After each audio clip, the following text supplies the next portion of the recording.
ষাটের দশকে পশ্চিমবঙ্গের খাদ্য আন্দোলন দিয়ে ছাত্র রাজনীতিতে পা পড়েছিল সুকান্ত ভট্টাচার্যের ভাইপোর। বামপন্থী রাজনীতিতে নজর কাড়েন তখনই।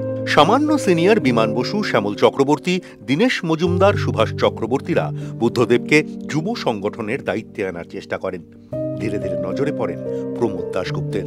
আমৃত্যু প্রমোদ দাশগুপ্তকেই গুরু মেনেছেন বুদ্ধ। সেই সময় আলিমুদ্দিন স্ট্রিটে প্রথম পা রাখেন বুদ্ধদেব। 5 দশকের জীবনে বহু চড়াই উতরাইয়ের সাক্ষী থেকেছে এই আলিমুদ্দিন। বুদ্ধদেব রাজনৈতিক রণকৌশল ঠিক করেছেন এই বাড়িতে বসেই। পাশে থেকেছেন বিমান বসু, অনিল বিশ্বাসেরা।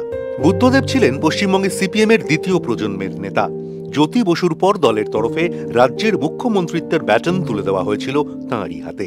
সেই সিদ্ধান্তের সাক্ষীও মুজফফর আহমেদ ভবনের 4 দেওয়াল। পার্টি অফিসে এসেই সিঁড়ি দিয়ে সাদা ধুতি পাঞ্জাবি পরিহিত বুদ্ধদেব সোজা উঠে যেতেন দোতলার ঘরে। সিগারেটের ধোঁয়া আর কালো কফির গন্ধে ম করত আলিমুদ্দিন চত্বর। সংস্কৃতি মনস্ক বুদ্ধদেবের সঙ্গে তর্কে বিতর্কে আড্ডা জমত বন্ধু বিমানের।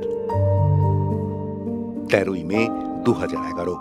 11 বছরের মুখ্যমন্ত্রিত্ব সহ নিজের যাদবপুরের আসন হারার পর বিধ্বস্ত বুদ্ধদেব ফিরে এসেছিলেন আলিমুদ্দিনেই। আলিমুদ্দিন স্ট্রিটে কান পাতলে আজও শোনা যায় হেরে যাওয়ার পর ভেঙে পড়েছিলেন বুদ্ধদেব। নিজের ঘরে বসে প্রকাশ কারাটকে চিঠি লিখেছিলেন, দলের সব পদ ছেড়ে দিতে চান।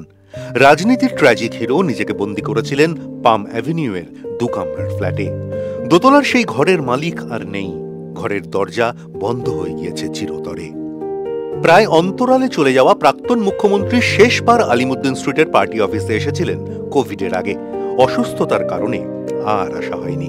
আজ এলেন শেষবারের জন্য। যে লনে একসময় দাঁড়িয়ে থাকত প্রাক্তন মুখ্যমন্ত্রীর দুধ সাদা অ্যাম্বাসেডর, সেই লনেই শায়িত রইলেন তিনি। তাকে ঘিরে জমতে থাকা আবেগ বেরিয়ে এলো গানে, স্লোগানে।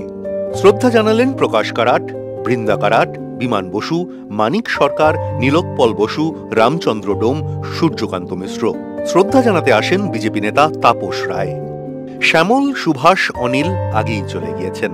লাল পতাকা গায়ে এবার সেই পথের পথিক হলেন বুদ্ধদেব। আলিমুদ্দিনে বড় একা হয়ে গেলেন যুদ্ধ সঙ্গী বন্ধু বিমান।